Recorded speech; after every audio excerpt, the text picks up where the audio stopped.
So guys, this is the last part of the chapter, that is powers. So basically powers of directors. So power of directors क्या होते हैं, इसको हम एक बार theory पढ़ते हैं, इससे हमें काफ़ी चीज़ें क्लियर हो जाएंगी. तो let's read. So the division of power within a company is between the board of directors who manages the business on day to day basis and the members means shareholders who make major decisions about the running of company's business in a general meeting. So what happens is basically power कैसे divide होती है. So power दो type की होती है. एक होती है कंपनी चलाने की, एक होती है कंपनी के लिए बड़े डिसीजन लेने की. कैसे? अब कंपनी में अगर बहुत ह्यूज इन्वेस्टमेंट होनी है तो directors are not the owner of the company. Director company के ओनर नहीं होते. That's why they can not take all the decision solely. तो होता क्या है, एक मीटिंग होती है जिस मीटिंग में डायरेक्टर्स और members which are shareholders दोनों बैठते हैं. It's a round table. यहाँ सारे बैठते हैं, डायरेक्टर्स और मेंबर्स. और शेयर होल्डर्स मतलब जो बिग शेयर होल्डर्स होते हैं, नॉट छोटे छोटे शेयर होल्डर्स, बड़े शेयर होल्डर्स जिनका जैसे किसी के पास कंपनी के 20% शेयर्स हैं, 30% शेयर्स हैं, 50% शेयर्स हैं, 55% शेयर्स हैं, वो सारे. अब मेरे पास अगर किसी कंपनी का एक शेयर है तो वो तो पता नहीं उस कंपनी का 0.001% भी नहीं होगा. एक शेयर शायद इतने का भी वैल्यू नहीं होगी. अरबों रुपए की कंपनी है, मेरे पास 100 रुपये का एक शेयर है, तो मेरे को नहीं बिठाएंगे वो बोर्ड मीटिंग में. तो बोर्ड मीटिंग में जो मेंबर्स होते हैं जिनकी वर्थ एक लिमिटेड होती है कि इतने से ज़्यादा होल्डिंग अगर होगी देन वो बैठेंगे, तो वो सारे बैठते हैं. तो डायरेक्टर्स कौन होते हैं? जो डे टू डे बिजनेस चलाते हैं. और मेंबर्स कौन होते हैं? जो बिग डिसीजन लेते हैं आगे कंपनी में हमें क्या क्या करना है, नई इन्वेस्टमेंट करनी है, नया प्लांट लगाना है. Those decisions are taken in the meeting. So directors are required to exercise their powers in accordance with the company's constitution, that is the articles, which usually authorize the directors to manage the company's business and to exercise all the powers of company for any purpose connected with the company's business. Simple मतलब director की जो भी power होती है वो company के articles यानी articles of association जो हमने पहले पढ़ा हुआ है उसमें डिफाइंड होती है कि डायरेक्टर की कितनी पावर है. तो वही चीज़ बस यहाँ पे लिखी हुई है. Note that the power to manage business of a company is given to the board as a whole and not to the individual director. अब बोर्ड ऑफ डायरेक्टर क्या होते हैं? जो कंपनी के शेयर होल्डर्स होते हैं दे डिसाइड एटलीस्ट, जैसे हमने पढ़ा था ना, पब्लिक कंपनी में 2, प्राइवेट कंपनी में 1, लेकिन नॉर्मली कंपनी में 4-5 डायरेक्टर्स होते हैं. बहुत बड़ी बड़ी कंपनी में ज़्यादा भी होते हैं, छोटी कंपनीज में 3-4 डायरेक्टर्स होते हैं. तो 3-4 डायरेक्टर्स का ग्रुप जो होता है that is called board of directors. That is called board of directors. और उन बोर्ड ऑफ डायरेक्टर में एक पर्सन चेयरमैन होता है विच लीड्स द ग्रुप. हालांकि सबके अपने इंडिपेंडेंट डिसीजन होते हैं but that is a kind of leader जिसका अल्टीमेट डिसीजन होता है. So where company's articles delegate the management of the company's business to the board, the member have no right to interfere in the decision made by the board. अब इस लाइन का मतलब क्या है? This is important line. अगर article में लिखा हुआ है कि कंपनी के सारे डिसीजन सिर्फ डायरेक्टर्स ही लेंगे, मेंबर्स नहीं लेंगे, all the decisions of the company can be taken by director, so in that case members have no right to interfere in the decision. दोबारा मैं पढ़ के बताता हूँ, इंपॉर्टेंट लाइन है. Where a company's articles delegate the management of company's business to the board, कि article में लिखा हुआ है कि बिजनेस से रिलेटेड सारे डिसीजन ये बोर्ड लेगा, तो members have no right to interfere in the decision made by the board. तो मेंबर्स जो हैं वो इनके डिसीजन में इंटरफेयर नहीं कर सकते अगर आर्टिकल्स में इनकी पावर डिफाइंड है. Directors are not agent of the members and are not subject to their instruction how to act. Directors member के एजेंट नहीं है, वो कंपनी के लिए काम कर रहे हैं, तो they are agent of a company, not agent of member. हालांकि मेंबर्स की ही है company but still they are working for the company. वो शेयर होल्डर के लिए, मेंबर्स के लिए काम नहीं कर रहे हैं. तो मेंबर्स ही उनको बताएंगे तुम्हें कैसे काम करना है. अगर डायरेक्टर और मेंबर्स के बीच में बहस भी हो जाती है, मेंबर बोलता है कि ऐसे काम करो, डायरेक्टर बोलता है कि भाई तू मुझे मत बता कैसे काम करना है, मेरे को पता है कैसे काम करना है, मैं डायरेक्टर, मैंने बहुत कंपनी संभाली हुई है, तो मुझे पता है, मुझे मत बता. आगे केस स्टडी देखते हैं. The company's board of directors resolved that the company commence litigation against 2 errant directors so errant मतलब एक तरह से गिल्टी डायरेक्टर, गिल्टी मतलब कि इन्होंने कोई कमी की थी, गलती की थी और दे आर गिल्टी कि हाँ हमसे गलती हो गई थी. तो the company's board of directors resolve that the company commence litigation against two guilty directors. At a subsequent members meeting, an ordinary resolution was passed that the litigation should be discontinued. एक ordinary meeting हुई जिसमें members और directors थे. एक member की meeting हुई, members की not directors की. उन्होंने ऑर्डिनरी रेजोल्यूशन पास कर दिया कि लिटिगेशन बंद कर दो. It was for the board to decide whether or not the company should commence litigation and therefore ordinary resolution has no legal effect. Ordinary resolution जो members ने पास किया उसका कोई फ़र्क नहीं है क्योंकि ये लिटिगेशन बोर्ड ऑफ डायरेक्टर्स ने डायरेक्टर्स पे लगाया है.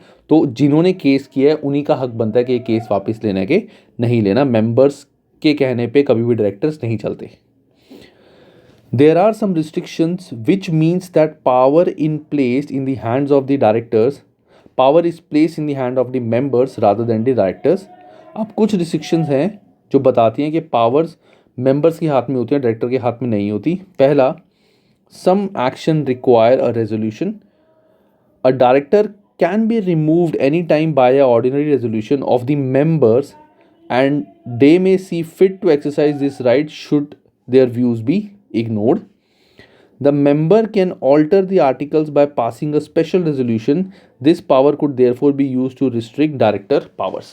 So basically क्या है, वैसे तो हमने देखा है कि डायरेक्टर मेंबर के अकॉर्डिंग नहीं चलता, लेकिन मेंबर्स के हाथ में कुछ पावर्स होती हैं कि वो रेजोल्यूशन से नॉर्मली अपने जो भी चीज़ें उनको करनी होती हैं वो कर सकती हैं.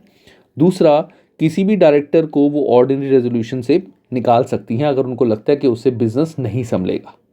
अगर उनको लगता है कि ये डायरेक्टर से काम नहीं संभलेगा, ये कुछ उल्टे काम कर रहा है, बोर्ड इसके अगेंस्ट कोई एक्शन नहीं ले रहा है, बोर्ड ऑफ डायरेक्टर्स, तो मेंबर्स बीच में आते हैं और वो उसके अगेंस्ट स्पेशल रेजोल्यूशन पास करते हैं.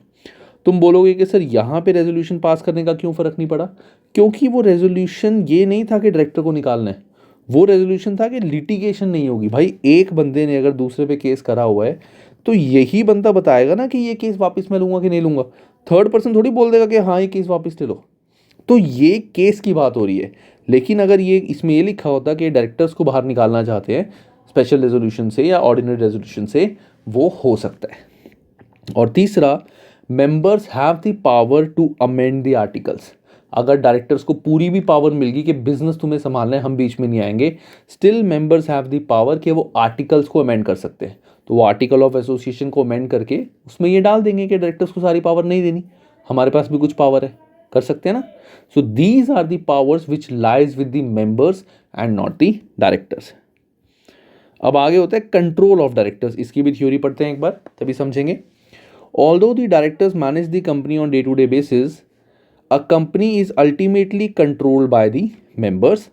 Most decisions require a majority over 50%, although some require 75%. Therefore, shareholders, यानी members who are in minority may find their wishes are ignored. ये मैंने तुम्हें पहले ही बताया था कि जैसे कोई शेयर होल्डर है जिसके पास 1% होल्डिंग है, तो अगर वो कोई डिसीजन चाहता है कि ना हो बट बाकी शेयर होल्डर चाहते हैं तो ऑफकोर्स वो डिसीजन होगा, क्योंकि इसके पास बहुत कम शेयर हैं, बहुत कम वोट्स हैं, इसके पास वोटिंग राइट बहुत कम है, तो इसको इतना फर्क नहीं पड़ेगा. Member can exercise their votes in their own interest. They are not required to act for the benefit of the company. Members अपने बेनिफिट के लिए सोच सकते हैं, डायरेक्टर्स नहीं सोच सकते. Directors can not work for their own interest, members can. Why? भाई मेंबर्स ने ही कंपनी बनाई है, और मेंबर्स ने कंपनी जो बनाई है वो इसलिए बनाई है क्योंकि कंपनी ऊपर जाएगी तो मेंबर्स ऊपर जाएंगे. अपने फ़ायदे के लिए उन्होंने बिजनेस करा है. तुम अगर कोई बिजनेस करते हो, तुम अगर आर्टिफिशियल कंपनी बना रहे हो, तो वो क्यों बना रहे हो? कोई ये थोड़ी है कि तुमने अलग से बच्चा बना दिया, हाँ कि बस उस बच्चे का ख्याल रखना है. तुम वो जो आर्टिफिशियल कंपनी बना रहे हो, you are making it for your own purpose, for your own benefit. तो मेंबर्स तो अपना ही इंटरेस्ट देखते हैं. They are not required to act for the benefit of the company. उनको अपना इंटरेस्ट देखना है, और ये फैक्ट है और ये सही भी है. मैं अगर कोचिंग सेंटर खोलता हूँ तो मैं कोचिंग सेंटर इसलिए खोलूँगा ताकि मेरा फ़ायदा हो. हालांकि the thing that I am doing right now, I am teaching, इसमें मेरा फ़ायदा नहीं है, मैं ये दूसरों के लिए कर रहा हूँ, दैट इज़ चैरिटी. बट लेकिन बहुत सारे इंस्टीट्यूट्स ऐसे होते हैं, बहुत सारे क्या, जिसने भी इंस्टीट्यूट खोला है उसने अपने लिए खोला है, तो owner has the right to take his own decision for his own interest. अगर उसको लगता है कि सेंटर नहीं चल रहा, वो बंद कर सकता है. उसको नहीं फ़र्क पड़ेगा कि सेंटर में क्या चल रहा है क्या नहीं चल रहा, बच्चे की कोर्स पेंडिंग है कुछ है नहीं, it does not matter. If he is not happy with the centre वो बंद कर सकता है. Under model article 4 the shareholder may by a special resolution direct the directors to take or refrain from taking specific action.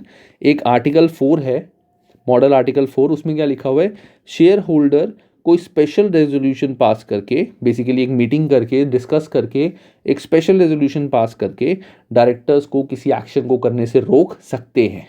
This is the power given to share holders. Statutory control over director. Certain matters require approval from the members in a general meeting in order to be valid. कुछ decisions ऐसे होते हैं जिसमें share holder का या member का approval चाहिए होता है डायरेक्टर्स को, उसके बिना वो एक्शन नहीं लिया जाता. आगे director service contract section 188 of companies act 2006. Director service contract lasting more than 2 years must be approve by the members. ये हमने ऑलरेडी पढ़ा हुआ है कि कोई भी डायरेक्टर 2 साल से ज़्यादा एक कंपनी में नहीं टिक सकता, but if you want to stay तो उसको अप्रूवल लेना पड़ता है. Substantial property transactions section 190 of companies act 2006. तुम्हें एज सेक्शंस वगैरह नहीं याद करने, इसमें मैं चेक कर लूँगा क्वेश्चंस के अकॉर्डिंग के हैं कि नहीं, बट वैसे सेक्शंस वगैरह तुम्हें नहीं याद करने, तुम्हें सिर्फ मतलब पता करने. A substantial property transaction occurs where a directors acquire from the company a substantial non cash asset. अगर डायरेक्टर ने कंपनी से कोई एसेट लिया है नॉन कैश, जैसे प्रॉपर्टी ली है या कार ली है, सो वहाँ पे सब्सटैंशियल प्रॉपर्टी ट्रांजैक्शन लगती है. An asset is substantial if the value exceeds 1 lakh pounds or exceed 10% of the company's asset value which is more than pound 5,000. के कोई भी हम ये एक्ट कब लगेगा, ये सेक्शन कब लगेगा सब्सटैंशियल प्रॉपर्टी एक्ट, कि अगर किसी डायरेक्टर के पास या तो 1 लाख पाउंड से ज़्यादा की वैल्यू है या जितने टोटल कंपनीज के एसेट हैं उसका 10% और वो 5,000 पाउंड से ज़्यादा है, या तो 1 लाख पाउंड्स या फिर 2 केस, या तो 1 लाख पाउंड्स या फिर कंपनी के 10% एसेट्स एंड इसकी वैल्यू पाउंड 5,000 से ज़्यादा है. अगर 5,000 से ज़्यादा है और 10% की वैल्यू है या फिर 1 lakh pound, which ever is, मतलब जो भी इसमें से होगा, that will be called as substantial property which is lying with the director. Failure to obtain members approval result the following consequences.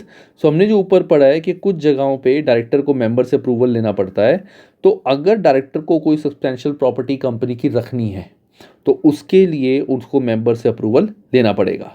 अगर बिना मेंबर से अप्रूवल लिए डायरेक्टर ने कोई भी चीज़ अपने पास रख ली तो the transaction is voidable by the company unless the member give approval within a reasonable period. The director is liable to account to the company for any gain or indemnify any loss. अगर मान लो director ने ये property लेके इसको किराए पे चढ़ा दिया तो जो भी गेन हुआ है वो डायरेक्टर को कंपनी को देना पड़ेगा, या अगर इस प्रॉपर्टी को लेने के बाद प्रॉपर्टी में कुछ डैमेज हो गया तो उसको वो लॉस बियर करना पड़ेगा. That is substantial property. अब आता है loan to director. Any loan given to directors को कंपनी लोन भी दे सकती है. Any loan given to director or guarantee provided as security of loans must be approve by members. अगर director, अब अगर ये लॉ ना होता, ये कंपनी है, ये डायरेक्टर है, सैलरी पे काम कर रहा है, चाहे इनकी काफ़ी अच्छी सैलरी होती है, बट लालच तो सबके अंदर होता है, पैसे सबको कमाने, ये भी चाहता है कि मैं और पैसे कमाऊँ. इसने देखा कंपनी के पास बहुत पैसे है, इसने क्या किया, कंपनी से लोन के थ्रू काफ़ी पैसा निकाल लिया. क्या किया इसने, कंपनी से लोन के थ्रू काफ़ी पैसा निकाल लिया. ठीक है, तो ये लोन ऐसे ये नहीं निकाल सकता. He has to take permission from the members. Why? Because भाई मेंबर्स ने ही बिजनेस में पैसे लगाए हुए हैं. पैसा मेंबर्स का होता है, डायरेक्टर का पैसा नहीं होता बिजनेस में, तो उसको मेंबर से अप्रूवल लेना पड़ेगा. Non contractual payment to director. Any non-contractual payment to director for loss of office must be approved by the members. Basically अगर डायरेक्टर को कोई भी पेमेंट करनी है which is non-contractual मतलब कंपनी और डायरेक्टर के बीच में एक सर्विस कॉन्ट्रैक्ट होता है, एम्प्लॉयमेंट कॉन्ट्रैक्ट, जिसमें साफ साफ लिखा जाता है कि डायरेक्टर्स को क्या क्या काम करने हैं, डायरेक्टर्स को कितनी सैलरी मिलेगी। इसके अलावा अगर वो कंपनी से कुछ भी विड्रॉ करते हैं तो उनको मेंबर से अप्रूव करना पड़ता है। Authority of directors at common law. अब डायरेक्टर्स की क्या क्या अथॉरिटी होती है? एक होती है एक्सप्रेस, एक्सप्रेस मतलब written. So the authority is express, where the authority is expressly given, all decisions taken are binding. Basically अब देखो यहाँ पे लिखा हुआ है, individual director can not bind the company without given authority to do so. There are 3 ways in which authority can be given. एक director को कैसे कैसे अथॉरिटी दी जा सकती है? एक होती है एक्सप्रेस, एक्सप्रेस मतलब आर्टिकल्स में लिख दिया कि इस डायरेक्टर की अथॉरिटी है, that is written. Express is can also be said as written. Then आती है इम्प्लाइड। इम्प्लाइड का मतलब क्या होता है कि ये रिटन नहीं है, लेकिन ये डायरेक्टर है तो इससे एक्सपेक्ट किया जाता है कि ये कंपनी के फायदे के लिए ही सोचेगा, that is implied authority. Authority flows from a person position. The person appointed as managing director has implied authority to bind the company in the same way as the board. The MD, managing director or chief executive officer, is assumed to have all power usually exercised by MD and CEO. कि normally जो managing director की power होती है वो उस company के MD पे भी होगी. This is implied authority. Last आता है apparent और ostensible. सो apparent और ostensible authority का मतलब बेसिकली क्या होता है? ये थोड़ा सा, ऑस्टेंसिबल का मतलब मैं वैसे बताता हूँ, ऑस्टेंसिबल का मतलब होता है हमें लग रहा है कि वो है बट एक्चुअली है नहीं, है ना? बड़ा सीरियल वाइज लग रहा है ना, हमें लग रहा है कि ऐसा है बट ऐसा है नहीं। बड़ा फनी सा लग रहा है, बट चलो इसका मतलब एक्चुअली यही होता है। तो you can link it with the agency वाला चैप्टर। एजेंसी वाले चैप्टर में हमने एक बात पढ़ी थी, estoppel and holding out. Estoppel and holding out का मतलब क्या था? उसका मतलब ये था कि अगर एक पर्सन किसी फर्म के लिए, एग्जाम्पल ये बोलता है कि मैं उस फर्म का पार्टनर हूँ, एक पर्सन, ये एक पार्टनरशिप फर्म है जिसमें 3 पार्टनर्स हैं, ये इस फर्म का पार्टनर नहीं है बट ये सबको बोलता है कि मैं इस फर्म का पार्टनर हूँ, और इसको काम भी मिल रहा है, इसके चक्कर में फर्म को काम भी मिल रहा है। तो ये जो पार्टनर्स हैं ये भी अग्री कर रहे हैं कि हाँ वो बोल रहा है ना, उसको बोलने दे, चल हमें काम आ रहा है ना, कोई चक्कर नहीं। सो दैट मीन्स वो एक पार्टनर बाय होल्डिंग आउट या एस्टॉपल बन जाता है। Same way goes for the director. जैसा मैंने अभी ये कहानी बताई थी कि लगता है कि वो है बट है नहीं, same thing. Such authority arises where a director is held out by other board of member as having authority to bind the company। कि डायरेक्टर के पास वो मतलब ही is not the authorise person कि वो साइन कर सके, सबकी अप्रूवल चाहिए। लेकिन अगर वो काम करता है, उस साइन करता है और दूसरे डायरेक्टर अप्रूव कर देते हैं उसको, या कुछ भी नहीं बोलते, तो that director is bound to have that power, चाहे उसके पास नहीं भी है, क्योंकि सारे बोर्ड ऑफ डायरेक्टर ने अप्रूव कर दिया कि हाँ वो कर रहा है, कोई बात नहीं, करने दो, अच्छा है, बढ़िया है। तो it is bound that that person has the power. Example सोचो, ये 4 डायरेक्टर्स हैं, ये बड़े लेजी से डायरेक्टर हैं, ठीक है। एक 5वां डायरेक्टर नया आया कंपनी में, और ये ना सोचा, मैं जैसे कहते हैं ना कुछ जगहों पे लोग आते हैं कि मैं दुनिया बदल दूंगा, तो इसने कहा मैं कंपनी में आके कंपनी का नक्शा बदल दूंगा। तो ये आता है, ये रोज़ सुबह 8 बजे कंपनी में आ जाता है, पूरा दिन पागलों की तरह काम करता है और रात को 10 बजे जाता है। ये सारे तो लेजी हैं, 10 बजे आते हैं, 5 बजे निकल जाते हैं। ये पागल की तरह काम करता है। अब जितनी पूरी कंपनी में जितने भी लोग हैं उन सबको क्या लग रहा है कि सारा काम ये कर रहा है और सारी पावर इसके पास है, क्योंकि वो तो इसी को देख रहे हैं काम करते हुए। ये चारों भी कुछ नहीं बोलते, छोड़ यार अपने को क्या है, करने दे, जो कर रहा है कर चलता रहेगा। तो दैट इज apparent और ostensible. If third party acts on such representation, the company is estoppel from denying the truth। मतलब अगर कोई थर्ड पार्टी कि यार ये कंपनी में इतनी मेहनत कर रहा है, मतलब इसी के पास सारी पावर होगी, इससे बात करके कोई भी कॉन्ट्रैक्ट कंपनी के साथ कर लेते हैं, तो उस केस में वो कॉन्ट्रैक्ट बाइंडिंग होगा और कंपनी को काम करना होगा, ठीक है। So this is the last part of this chapter. इसके बाद ये चैप्टर खत्म हो जाएगा। Transactions beyond boards power. Board के बाहर कौन कौन सी ऐसी ट्रांजैक्शंस होती हैं जो बोर्ड की पावर के बाहर होती है? Section 40 of Companies Act 2006 states that the power of the board is bind to the company or to authorize another to bind the company will not be limited by anything in the company's constitution provided the other party acting in a good faith. मतलब directors की power होती है कि company में basically they have to work for the company, ठीक है, और directors किसी को ऑथोराइज कर देते हैं उनके बिहाफ पे काम करने के लिए, that is authorising other to bind the company, will not be limited by anything in the company's constitution provided other party is acting in good faith. Basically अगर मैंने किसी दूसरे पर्सन को ऑथोराइज किया है काम करने के लिए and the other party is acting in a good faith, तो इसके ऊपर सारे इसके रूल्स फॉलो होंगे, कोई अलग से रिस्ट्रिक्शन नहीं होगी. बेसिकली अगर एक बंदे ने सारी पावर्स दूसरे को दे दी तो वो सारी पावर्स दूसरे को दिए जाएंगी, उस पर कोई भी रिस्ट्रिक्शन नहीं होगी. Section 40 goes on state that even where there is an actual knowledge of the lack of authority, this is not enough to count as lack of good faith. So, on the face of it, any contract entered into by board of the company will be binding. मतलब जैसा हमने अभी पढ़ा था, हमने एक चीज़ क्या पढ़ी थी कि जैसे हमने एजेंसी लॉ वाली बात बता रहे थे, सेम थिंग यहाँ पे अगर मान लो ये इन मतलब थर्ड पर्सन को पता है कि इसके पास वो पावर्स नहीं है, ही इज़ नॉट दी पर्सन जो सारे डिसीजन ले सकता है, लेकिन उनको दिख रहा है कि इसकी बात सारे मानते हैं, एक्चुअली रिटर्न पावर नहीं है इसके पास लेकिन इसकी चलती है कंपनी में, और गुड फेथ में इसके साथ कोई कॉन्ट्रैक्ट किया है, so that contract will be binding. इसमें ये लिखा हुआ है section 40 goes to on to state that even where there is actual knowledge of lack of authority, actual knowledge third party को है कि इसके पास अथॉरिटी नहीं है, this is not enough to count as lack of good faith. So the face of it, any contract entered by the board of company will be binding. अगर हालांकि इसको पता है कि इसके पास अथॉरिटी नहीं है, but this is not in, ऐसा नहीं है कि फेथ अथॉरिटी नहीं है लेकिन काम तो सारी ये कर ही रहे, तो इसकी बात मानी जाएगी. तो इसके साथ जो कॉन्ट्रैक्ट करे that is in good faith, और वो कॉन्ट्रैक्ट पूरे बोर्ड पे बाइंडिंग होगा.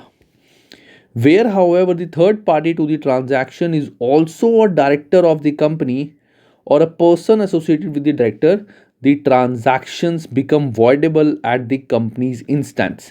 मतलब अगर ये थर्ड पर्सन डायरेक्टर ही है तो डायरेक्टर को तो पता ही है कि इसके पास अथॉरिटी नहीं है, तो वो डायरेक्टर इसके साथ कोई भी कॉन्ट्रैक्ट नहीं कर सकता है थर्ड पर्सन से, because he itself is a director. सोचो ये सिर्फ ऑथोराइज पर्सन है, he is not the actual director, he is the agent, he is director by estoppel या by holding out, he is not the actual director. तो जो third person है, third person is the director of the company, वो director है company का, मतलब ये दोनों एक्चुअल डायरेक्टर हैं, this is the third person जो डायरेक्टर नहीं है but he is acting on behalf of director. तो इन दैट केस अगर कोई कॉन्ट्रैक्ट होता है तो वॉइडेबल होगा. बेसिकली बाहर वालों के लिए तो ये डायरेक्टर है, लेकिन अंदर वालों को तो पता ही है ना कि ये बाहर वाला बंदा है, वो तो जान के इसको अलाउ कर रहे हैं. तो अगर ये भी डायरेक्टर है, इसके साथ ये बंदा कोई भी कॉन्ट्रैक्ट नहीं कर सकता. Moreover the third party director और associate or any director who authorized the transaction is liable to compensate the company for any profit made. Basically वो ये बता रहा है अगर स्टिल ये इस बंदे के साथ कोई कॉन्ट्रैक्ट कर लेता है, मैं तुम्हें दोबारा समझाता हूँ शायद किसी बच्चे को प्रॉब्लम ना आ रही हो. ये हैं 3 डायरेक्टर कंपनी के और ये आउटसाइडर है, ही is not a director but still ये सबको बोलता फिर रहा है कि मैं कंपनी का डायरेक्टर हूँ, और ये तीनों कुछ बोल ही नहीं रहे हैं, ये कह रहे हैं चल कोई बात नहीं करने दे, इससे हमें काम आ रहा है, फ़ायदा हो रहा है. ये अपने आप को डायरेक्टर समझते हैं जबकि है नहीं. जैसे कहते हैं ना कोई छोटी मोटी कंपनी होती है जिसमें एक बंदा अपने आप को समझता है मैं तो पार्टनर हूँ, पार्टनर की तरह काम करता है, तो ये पार्टनर्स कुछ नहीं बोलते कि यार करने दे इसको, ठीक है कंपनी संभाल रहा है, हीरो बन रहा है, बनने दे. Same way he was acting as a director, सारे काम करता है, बिल्कुल सब कुछ करता है, तो ठीक है करने दो. कहते हैं ना इंसान को जितना वाट लगा सकते हो लगाओ, वो अपनी लगवा रहा है वाट, तुम लगाओ. तो वो इससे कर रहे थे. अब बाहर वाला अगर कोई इस फेथ में इससे कॉन्ट्रैक्ट करता है कि यार ये तो कंपनी का डायरेक्टर है, पावर नहीं है इसके पास बट इसकी सारे सुनते हैं, तो उसको वैलिड माना जाएगा. लेकिन अगर कोई डायरेक्टर ही इसके साथ कॉन्ट्रैक्ट कर लेता है कंपनी के लिए ही, जो भी कि ये तो कंपनी के डायरेक्टर की तरह काम कर रहे हैं, उसको वैलिड नहीं माना जाएगा. और अगर ऐसा कोई सीन हुआ तो this director will be held responsible और इसको कॉम्पेंसेट करना पड़ेगा. और इसी के साथ गाइस हमारे चैप्टर खत्म होता है. Bye guys, take care and please share my channel guys. Subscribers बहुत स्लो रेट पे बढ़ रहे हैं. आई वॉज एक्सपेक्टिंग कि अब थोड़े सब्सक्राइबर्स बढ़ेंगे, but no. Please guys, please help me out, please share my channel. चलो guys, take care and have a good time.